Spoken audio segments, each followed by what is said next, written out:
안녕하십니까. 나의 정체성 탐구 넷째 강의. 오늘의 주제는 어린 왕자의 나 찾기 물음과 길들이기 서로성입니다. 오늘의 주제는 널리 알려진 어린 왕자에 나타난 나의 물음, 나는 누구인가 라는 이 물음입니다. 어린 왕자는 생텍쥐베리의 아주 대표적인 이야기책입니다. 동화라고 하기도 어렵고 어른을 위한 동화다 이렇게도 볼 수 있는데요. 저는 이것을 여행기라고 볼 수 있다고 봅니다. 그 어린 왕자라는 이 어린 아이죠. 이 아이와 비행사 어른이 이 사막에서 우연히 만나 서로를 알게 되어서 서로의 여행담 또는 모험담 또는 그 만날 때까지의 그런 관계를 이야기 형태로 나누는 그 여행기다 이렇게도 저는 볼 수 있다고 봅니다. 어린 왕자의 이야기는 두 가지로 큰 구성을 이루고 있습니다. 하나는 어린 왕자가 거기까지 지구에 도달할 때까지의 이야기 여행담이고, 두 번째는 비행사인 이 어른 그 화자가 마라미가 어릴 때 화가를 꿈꾸었던 자기 꿈을 접고 왜 비행사가 됐는지에 관한 이런 불시착에 관한 이야기입니다. 여행이라는 것이 우리 흔히 말하듯이 나의 나다움을 찾는데 아주 좋은 안내서다라고 본다면은 이 낯선 두 여행자의 만남은 아마 서로에게 큰 영감과 울림을 주었을 것입니다. 여행을 간다는 것, 이것을 이제 제가 줄을 좀 담아놨는데요. 알베르트 까미는 여행에서 같이 있는 것은 어떤 두려움을 느끼는 것이다. 이 두려움이라는 것이 우리가 낯선 곳에 갔을 때 느끼게 되는 그런 두려움과 같은 것인데요. 그곳에 갔을 때 자기에게 가장 친숙했던 것 또는 저에게 가장 그 의미 있던 것 또는 중요한 것 이런 것들을 새롭게 깨닫게 된다는 것이죠. 그 낯선 곳에서의 그 두려움이 우리가 이제까지 안전하고 또 의미 있게 추구해왔던 삶의 세계를 더 적나라하게 보여준다는 것입니다.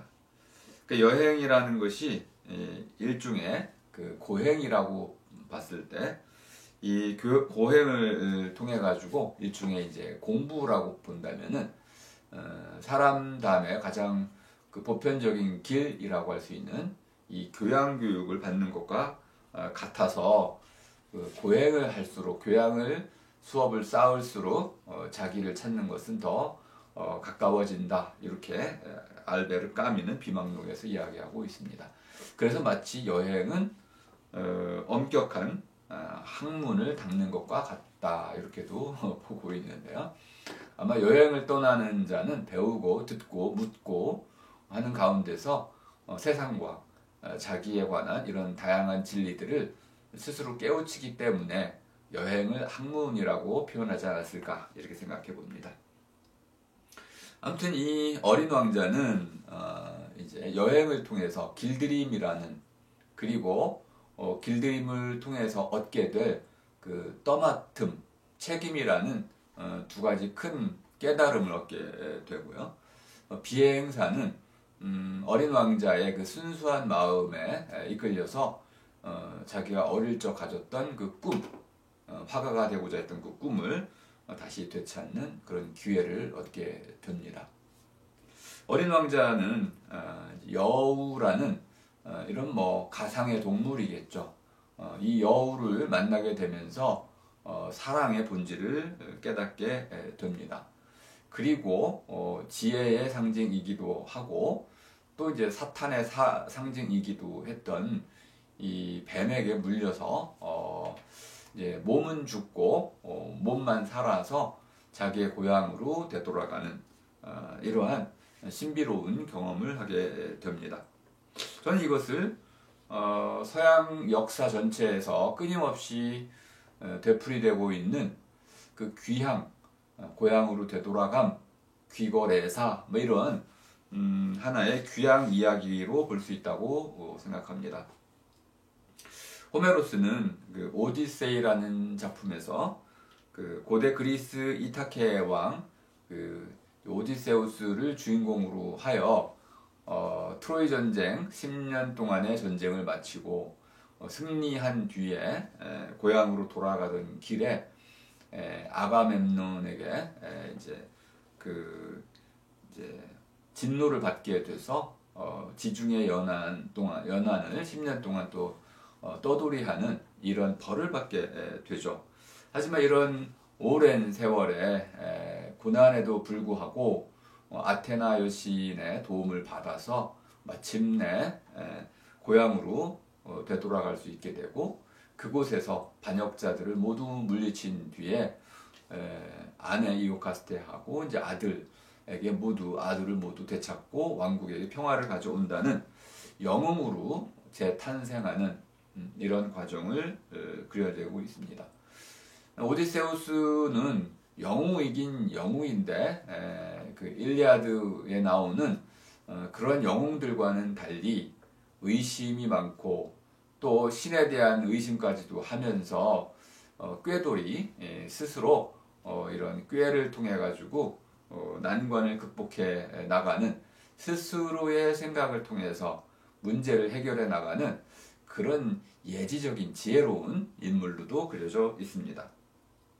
그러니까 영웅의 가장 중요한 특징은 어떤 난관을, 그것이 개인적인 것이든 공동체에 관한 것이든 그 어려움을 이제 부닥쳤을 때 스스로의 힘과 또는 지혜와 용기를 통해 가지고 그 어려움을 헤쳐나가서 마침내 어떤 해결책을 제시할 뿐만 아니라 그걸 통해서 모든 것이 제자리에 되돌아올 수 있도록 해준다, 이런 의미를 갖고 있습니다. 그 영웅은 되돌아온 사람이다, 이렇게도 말할 수 있을 테고요. 그런 의미에서는 홀로 선 사람이다, 스승이다, 이렇게도 우리가 말해 볼 수 있겠습니다. 이러한 홀로서기의 과정이라는 것은 한마디로 얘기하면 나무가 싹을 터서 자라는 성숙의 과정이다, 무르익음의 과정이다.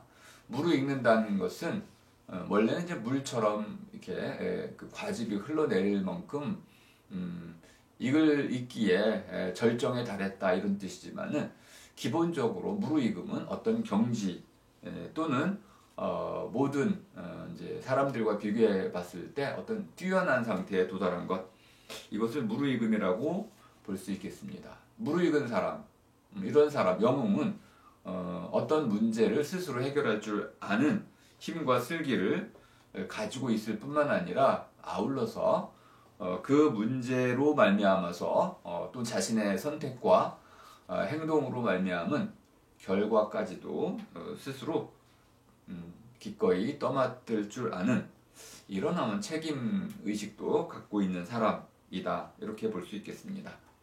또는 이렇게 무르익은 사람으로서의 홀로 선 사람은 낯선 것들, 두려운 것들, 공포스러운 것들도 용기를 갖고 두려워하지 않고 맞서 싸우면서 또 그 문제를 서툴지 않게 아주 노련하게 또는 어떤 솜씨 좋게 그 문제를 해결해가는 사람이다, 이렇게 볼 수 있겠습니다. 제가 오늘은 좀 다른 인터넷에서 그림을 많이 가져왔는데요. 그리고 이게 왜 이렇게 나타났나? 네, 좀 이상하게 됐네.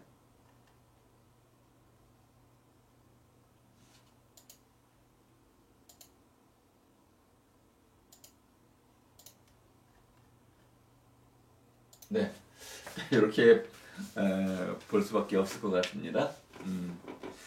그 어린 왕자 속의 주인공 우리 어린아이는 일종의 그 비행사의 분신이라고도 볼 수 있겠습니다. 어릴 때 그 자기가 꿈을 꾸었던 그런 화가로서의 꿈 그것을 대변하는 인물로도 볼 수 있는데요. 어쨌든 이 아이는 이제 지구에 와서 길들임이라는 중요한 지혜를 얻게 됩니다. 그 아이가 이제 그 비행사로부터 들은 얘기를 이제 우리가 알 수 있죠.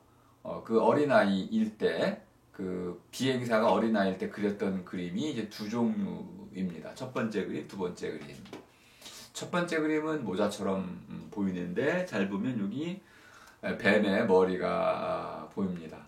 사람들이 이걸 모자라고 자꾸 얘기하니까, 이제 그 안에다가 실제로 이렇게 코끼리가 들어있다라는 이제 모양을 투사해서 보여주기도 합니다.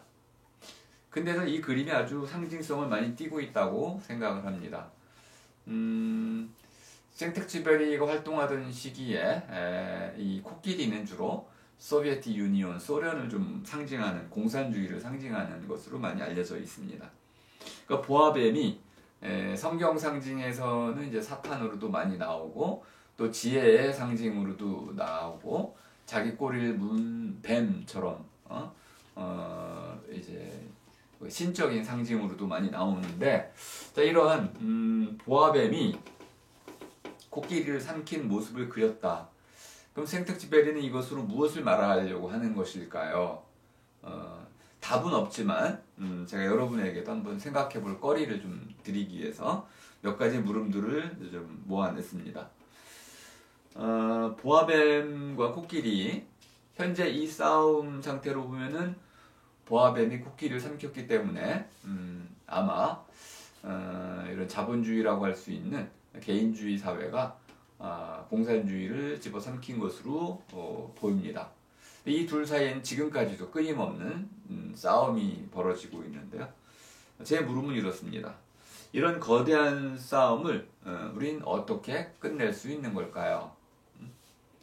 자, 생텍쥐베리는 이러한 그 30년 전쟁, 1차, 2차 대전으로 이어지는 30년 동안의 전쟁, 이것으로 황폐화된 유럽, 이 유럽을 어떻게 치유할 수 있겠는가라는 근본적인 물음을 갖고 있었습니다. 이렇게 거대한 싸움이 어린아이의 시각에서도 잘 그려져 있지만은 실제 현실에서 보자면은 이러한 거대한 싸움을 그럼 어떻게 우리가 치유할 것이냐, 이런 치유의 관점에서 우리가 이 그림을 이해해 볼 수도 있고 이 작품을 이해해 볼 수도 있겠습니다.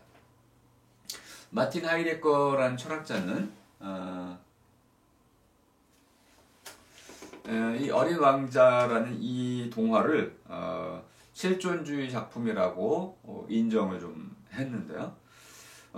하이데거는 자신의 대표 저작인 책인 존재와 시간, Sein und Zeit, 있음과 때라는 그 책에서 본래성과 비본래성이라는 사람의 두 존재 방식, 사람이 삶을 살아가는 두 가지 방식을 이제 보여주고 있습니다. 하나는 기본적으로 우리가 사람들로서 살아가는 모습, 자신의 모습을 잃어간 채로 내가 나 자신의 모습을 잃었다는 것도 잊어버린 채, 망각한 채, 자기를 잃어버린 채 살아가는 모습으로서의 비본래성. 그러다가 어느 날 양심의 부름에 이제 응답을 해서 자신의 본래적인 모습을 회복해 가려고 하는 자신의 나다움, 나의 나다움, 이것을 회복하려고 하는 이 본래성의 회복의 길을 보여주고 있습니다. 그런 측면에서 하이데거는 이 어린 왕자라는 작품도 치유라는 관점 또는 본래성의 회복이라는 관점에서 실존주의 작품이다, 이렇게 평가를 했던 것입니다. 하이데거는 이렇게 실존주의 작품이라는 평가를 이제 드러내 보이면서 어린 왕자의 그 독일어판 표지에 이렇게 발문을 좀 써 주었는데요. 한 대목만 읽어드리면, 어린 왕자는 모든 고독을 달래주고 세상의 장엄한 신비를 이해하게끔 해준다. 두 가지가 딱 눈에 들어옵니다. 하나는 어린 왕자가 고독에 관한 거였군요. 외로움에 관한 것이었다는 겁니다. 여러분 이렇게 읽어보셨나요? 다 아실 텐데. 외롭다는 것이 또 무엇일까요? 나중에 제가 이제 외로움에 대해서도 강의를 좀 해드리겠지만은 다른 사람과 따로 떨어져 가는 삶, 왕따를 당하는 삶, 이것을 외로움이라고 볼 수도 있는데, 왕따를 당하는 것이 한편으로는 그릇된 삶이라는 뜻도 있어서 외롭고 어긋나고 빗나간 삶이라는 뜻도 있습니다. 어쨌든 혼자라는 그런 동떨어진 삶을 살아가는 그러한 그 길을 보여주고 있는 것이고, 그러면서 이 외로움, 고독한 사람이 어떤 그 방식으로 자신의 그 외로움을 극복해 가는지, 그래서 장엄한 신비죠. 벗어버릴 수 없는, 벗길 수 없는 수수께끼와 같은 이런 인간의 본성에 관련된 이 외로움을 어떻게 극복해 갔는지, 하나의 메시지 형태로, 칼을 지불한 것 같은 형태로, 이렇게 예언적인 방식으로 메시지를 던지는 방식으로 어린 왕자가 쓰였다, 이렇게 평가를 했습니다. 역시 대가다운 평가입니다. 외로움과 그 외로움을 극복하는 대서사시와 같은 것이다. 그러니까 동화로 읽지 않았다는 것을 알 수 있습니다. 인간의 본성에 관한 작품이다, 이렇게 이해를 했습니다. 생텍쥐페리는 사람은 외로울 수밖에 없는 운명을 타고났다. 외로울 수밖에 없는 운명. 나중에 사르트르는 이렇게도 얘기했습니다. 자유로울 수밖에 없는 운명. 어떤 운명을 자꾸 붙이죠. 그러면 이제 나폴레옹도 떠올라지실 겁니다. 정치적인 운명을 타고났다. 그럼 마르크스 뭐라고 얘기하냐? 경제적인 운명을 타고났다. 뭐 운명을 붙이면 다 말이 되는 것 같은데, 도대체 운명이라는 것이 무엇일까요? 이건 아주 서양 전통에서는 모이라라고 하는 아주 중요한 사상이 있는데요. 자, 오늘은 그 정도까지만 언급을 하고 운명에 관한 이야기였다. 그러니까 어린 왕자는 우리 사람이 태어나면서 갖고 살아갈 수밖에 없는 어떤 운명에 관한 것이다. 근데 그 외로움의 운명을 우리는 그것을 그대로 수용할 수는 없고 극복을 해야 하는데, 넘어서야 되는데, 어떻게 그것을 넘어설 것이냐에 관한 하나의 장엄한 서사다, 이렇게 얘기를 하고 있는 겁니다. 근데 이 한 가지 그 외로움에 관해서 우리가 이야기를 이제 한다 보면은, 외로움을 극복할 수 있는 방법들이 좀 많잖아요. 가장 중요한 방법은 서로 사랑하는 거겠죠. 사랑은 모든 외로움을 녹이고 하나로 이어지는 그 끈이자, 또는 시멘트 붙여주는 접착제이자, 또는 궁극적으로는 울타리가 되는 것이죠. 또는 나중에 뭐 사랑이 깊어지면 한 몸이 되기도 하고요. 이렇게 사랑으로 우리가 기본적으로 외로움을 극복할 수 있다는 것은 전통적인 관점입니다.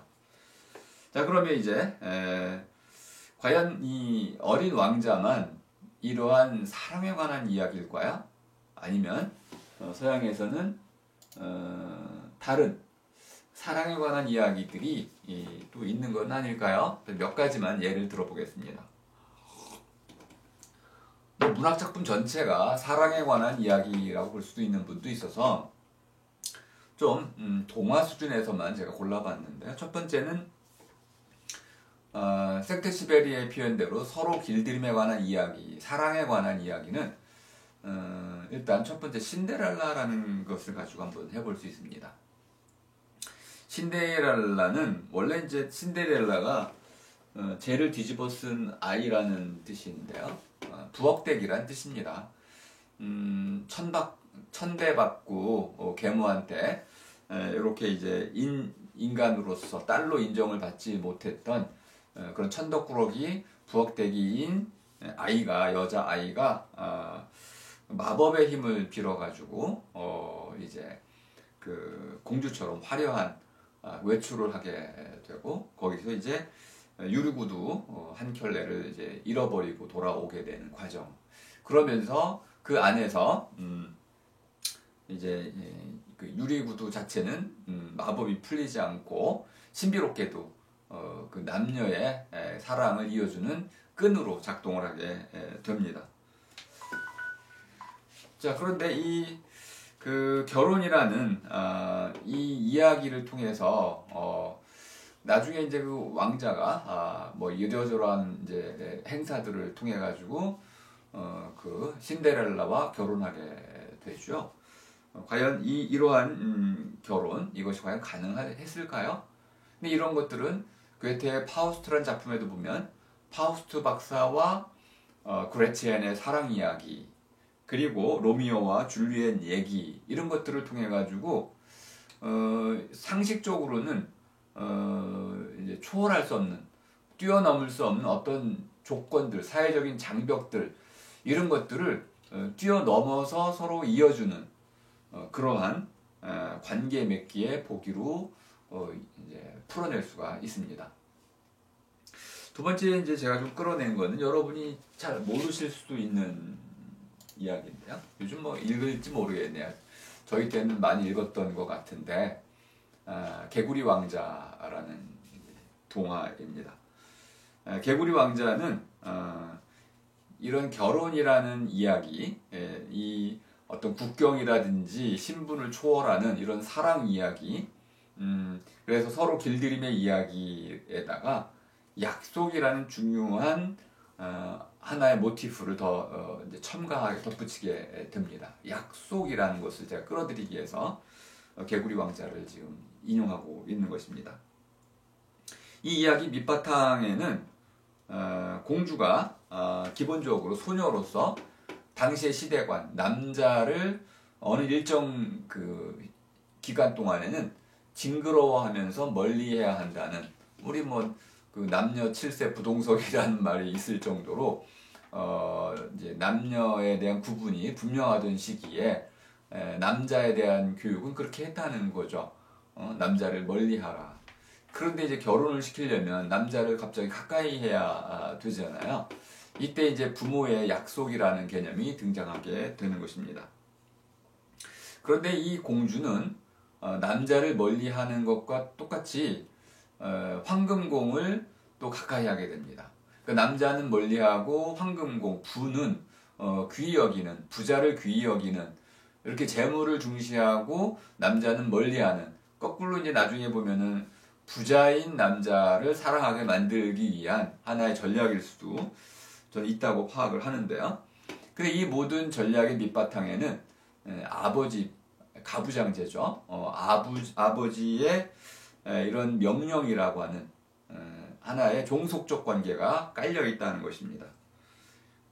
제가 이제 여기 초점을 맞추려고 했던 것은 그래서 이제 이 개구리가 황금공을 우물에 빠진 황금공을 건져주고 또 도망가는 그 공주를 뒤따라 가가지고 그 아버지에게 왕에게 같이 식탁에 앉아서 밥을 먹게 해달라고 하고 잠자리에 같이 자게 해달라고 조르고 약속을 했으니 지키게 해달라고 명령을 내리세요 이렇게 얘기하는 과정을 통해서 결국 좋아요. 거기까지는 약속의 중요성을 환기시켜줬는데 그래서 이제 이 공주가 너무 징그러운 이 개구리를 침대에서 들어서 벽에 내던지자 그 공주 손 떨어져 나간 그